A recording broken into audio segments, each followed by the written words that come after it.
Ladies and gentlemen, the ReZero Defense Force has returned. Today we're going to be looking at ReZero Season 2 bad reviews. Now some of you may be thinking, wait, so did you do Season 1? Absolutely, I did a Season 1. And of course, if you would like to check that out, I'll leave a link down below. You can watch that after this video, before this video. I mean, it really doesn't matter. But y'all seem to like the first one, so I figured I'd do another one. And for those of you who are new, it's just what it says. I look at bad reviews of ReZero, so like 1 star. I go into my anime list. I want to see what people have to say about it. What are their critiques? Are there any critiques? And sometimes they make some good points that I can't disagree with, and sometimes I'm like, that just didn't make any sense. So yeah, I guess we can just hop straight to it. Actually, one last thing I would like to say, thank you all very much for 700 subs. I appreciate the support. Every single sub, I get one step closer to having an anime sports car with an anime body pillow in my passenger seat. Just remember that. But seriously, thank you. All right, let's hop to it for real. Okay, we got some reviews to work with here.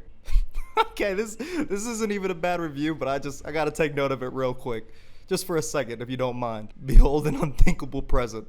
I tried so hard. This is what we look for in my anime list right here. Okay, but on to the bad ones. Okay, we gotta stay focused. Stay focused. Linkin Park can not distract you your whole life, Shriz. Okay. You know, there's a lot of 10-star reviews. I mean, at least it isn't like Yelp, where the only time people ever like comment on it's to like leave a complaint, you know? It's never, I had a great burger and great service today. It's always just a bunch of angry Karens leaving reviews. But in this case, that's not true. Okay, so we have a 2-star review by Mirando. And it seems that 16 people found this review helpful. You can hate me, but I came to this show without hype train and this masterpiece talk. You know, but you're taking shots at me, okay? All right, I see you're taking shots at me. Even though technically I said a masterpiece in the making, okay? Didn't say it was a masterpiece. Just saying. Well, it's far from a masterpiece. It's more like a brutal isekai with cute waifus and some slice of plot and deeper stuff. But those deeper stuff are usually just talked about by characters, so I'm gonna read some more, don't worry, but what does that mean? What do you mean? When you say words, what do you mean? There's deeper stuff, but it's just talked about by characters. Did you want the door to talk about it?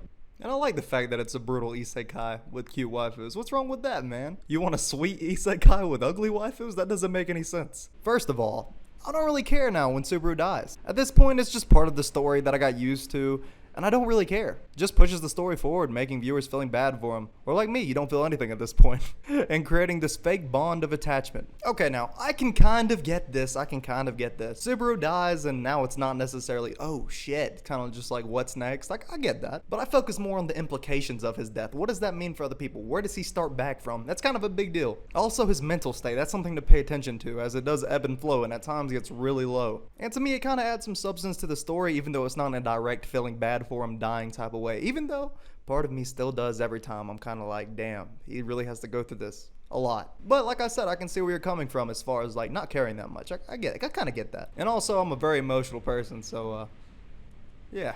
Maybe when I see a character die, it kind of affects me a little bit different. Like, I've got a few friends, I'm like, hey, check out this anime. It's like really sad. Made me cry. And then they watch it and they're like, I didn't cry once. And I'm like, okay, all right, I get it. Trying to call me a crybaby without calling me a crybaby, okay. Music was good, but nowhere close to season 1. Just personal point of view, there was nothing like Requiem of Silence level of music in this season. Now that I can 100% agree with, okay? I can 100% get behind that. And I made a video talking about whether there's gonna be a season 3 and like when it's gonna come out maybe. And you know, part of the complaints for people was that like, don't rush season 3 because of things like this. The sound design and music, as well as some animation not being as up to par. But it wasn't a killer for me. I don't know, I guess this is a review by my anime list kid, so he's gonna go a little bit more in depth than most people. Okay, so there's a little part where he's talking about the trials. Now Subaru's left for the trials. Okay, I got it. Emotional time with parents, don't ring my bell in my case. Retrospections are a common thing in isekai. And like in isekai case, executed averagely. Do you want him to not have retrospection? Is that what's happening?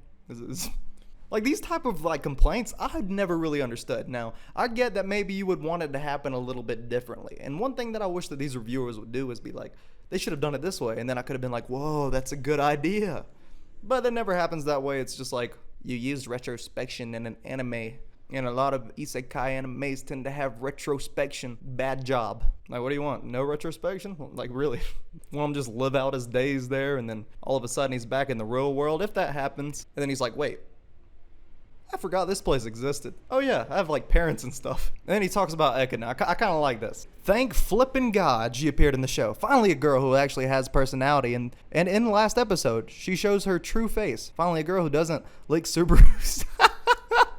Every time, like every other girl in that show. Evil, true to her beliefs, and unnatural greed. Last episode saved the show. Now, if there's one thing I can get behind, it is Echidna support. Nothing bad to say from me. Nothing bad to say.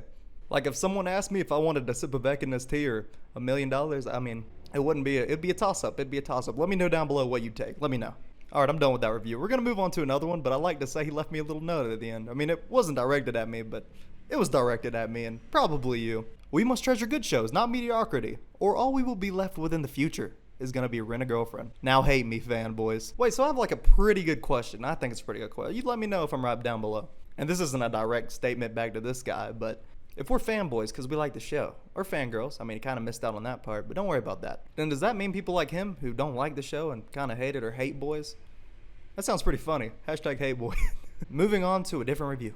3-star review presented to you by Dance Seth Dance. The opening remarks are, even the ground dragon falls in love with the protagonist in this anime. Okay, I'm not gonna lie. Whenever that happened, that made me laugh. That made me laugh. Hey, look, an animal can't care about you, bro? I don't think maybe the ground dragon's in the harem. I don't know. So this is what he's got to say. There was absolutely no progression of the story in the entire season. Okay, so I'm gonna have to subtly disagree with that one immediately. I think I brought this up before in previous videos. Just because a setting doesn't change, or how do I put it? Just because a setting doesn't change, like you don't move on to another location, doesn't mean the plot is not progressing. A story can progress with world building, giving us background and insight on characters, revealing new characters such as like the witches. A character like Subaru coming to terms with his past and the fact that, you know what, he misses them. But if he had the option to stay in the real world, he wouldn't take it because he has something to take care of now. Also introducing more conflict. I mean, the Bowel Hunts are pulling up to like the mansion's kind of a big deal. I don't know, man. Sometimes I just feel like people get stuck in like this video game level mode if that's how progression works. Like, you know, Mario Brothers. You beat one world, you move on to the other, or you beat one little part of the map and you have a different part of the map.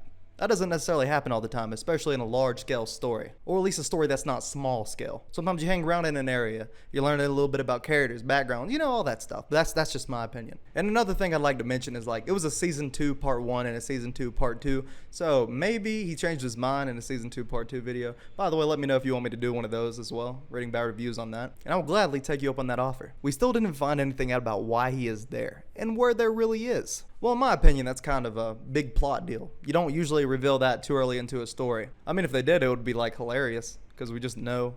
And then like, what would he do about that? But the thing is, that wouldn't be like too great if they revealed it very early, right? That's kind of one of those subtle things that are sitting in the background of like, the plot's progressing towards something, but there's a big question that's gonna loom over and kind of just hang over our heads. And we kind of have to ignore it until they give it to us. And it's kind of like one of those mysterious things. I like it. I prefer to not know the overarching reason of why someone would be in this world or why Subaru is. I'd prefer to find out later, but I mean, to each their own, I guess. I guess you would want to know. Maybe the majority of the isekais you watch just kind of give it away and you're used to it doing that, so you would like to keep it that way, but not going to happen in this case. I mean, some isekais, they get reincarnated and it's like, no, that's why you're there. And then, you know, you got to defeat whoever the bad guy is. Or you got teleported because someone needs your help. And this is who it is and this is why. And I personally like that, but I will admit somebody did leave a comment in one of my previous videos saying that some animes fall flat whenever you leave too much mysteriousness in the air. So I can see where that guy was coming from in my video, but this guy, I'm not really sure. Anyway, let's keep going. This whole mystery about his return by death dissipated to the point of being really tedious, having to watch him scream and be shocked when someone dies, when we know they're really not dead. Now, being tedious does make it fall flat of being a quote-unquote horror isekai. I kind of get that. I would almost argue that that's the wrong labeling, and I know you didn't say that in this comment, but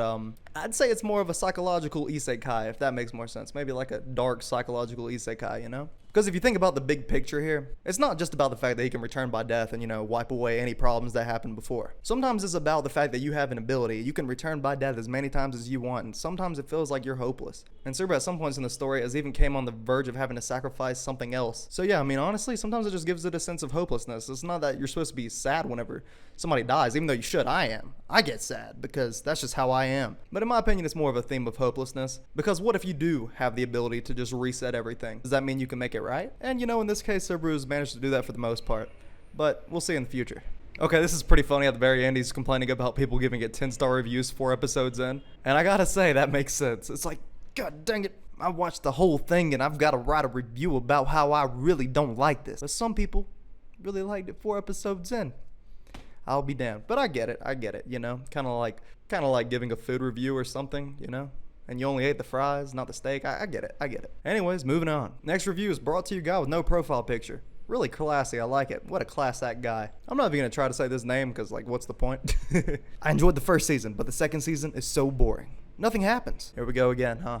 All right, you know what? I'm not going to say anything. I'm just going to read some more and see if I'm right whenever I read this. You'll know. Nothing has happened. It's just dialogue and Subaru and Amelia dying. The plot and story hasn't moved forward at all. They've been in the sanctuary for 10 plus episodes. There it is. There it is. You knew it was coming. I knew it was coming. They're in a location for 10 episodes. Why is that a bad thing? Why is that a bad thing? I mean, don't get it twisted. I like some new scenery and stuff too, and kind of just looking around at different arts and stuff like that, but it's not that big of a deal, man. I mean, if you play Call of Duty or Overwatch, you play the exact same maps all the time, and you don't go, my Call of Duty is not progressing. It's about the levels, man. It's about the levels. It's about the XP you gain on the ride. Anyway, I'm just talking crap now. Let's go. Let's continue. It has been one of the worst arcs of anime I have ever seen. Like, for real, if that's the worst arc you've ever seen in anime history, I need to, like, see your anime list, man. You must have some dimes in there, bro. I don't know how people are giving this garbage such high reviews. I was really looking forward to season 2, but it was a huge disappointment. We'll be dropping the show. P.S. The witches are horrible. What the hell the witches do? Huh? Actually, he tells me what they did. Let's see. They hyped them up for so long in the story, but they happen to be so underwhelming and stupid. I'm going to disagree with the basis of the argument because the basis don't make sense. I'm pretty sure the only one that they really hyped up is Satella and talking about how she killed the other witches and the story time with Rim and stuff like that. Or was it the pink-haired Rim? I don't know. No, I think they mostly hyped up Satella, not all the witches in general, so that's just my opinion. Matter of fact, they made us think they were all dead and we weren't going to see them at the beginning of the show. So how could they be overhyped? I mean, Ekin is one of the best things about the show in my opinion, and I didn't even know she was going to, like, show up, so I would say it's a good thing. I didn't even know she was gonna exist, and she's like one of my favorite characters in the series. Anyway, that was a pretty simple review. I mean, he doesn't like the show, thought the witches were stupid, and he's dropping the show. So I'm guessing if I do a season 2 part 2 bad reviews video, he won't be there. But if he is, that's gonna be hilarious. I'm gonna look around for him. I promise you that. Ladies and gentlemen, we have ran into an issue, and it's a big issue. I'm gonna look for one more, but I'm pretty sure I just went through every other review and could not find another bad one. And that gives me not very much hope for season 2 part 2 because there's probably even less reviews on there. Anyways, if you enjoyed the video, make sure to let me know down below. If you agree with any of their points or me, also let me know that. It seems like I'm trying to get you to write an essay down there or something. I'm really not. You can comment whatever you want to. I would really appreciate a subscribe if you enjoyed the content and want to see more. And of course, you know, the like button is always there for a reason, in case you actually liked the video, which I really hope you did. And before you go, here's a ReZero video right here and a ReZero video right here. Click on one of them and you might just enjoy. And if you already watched them, I love you. It's Shriz, and I'll catch you in the next video.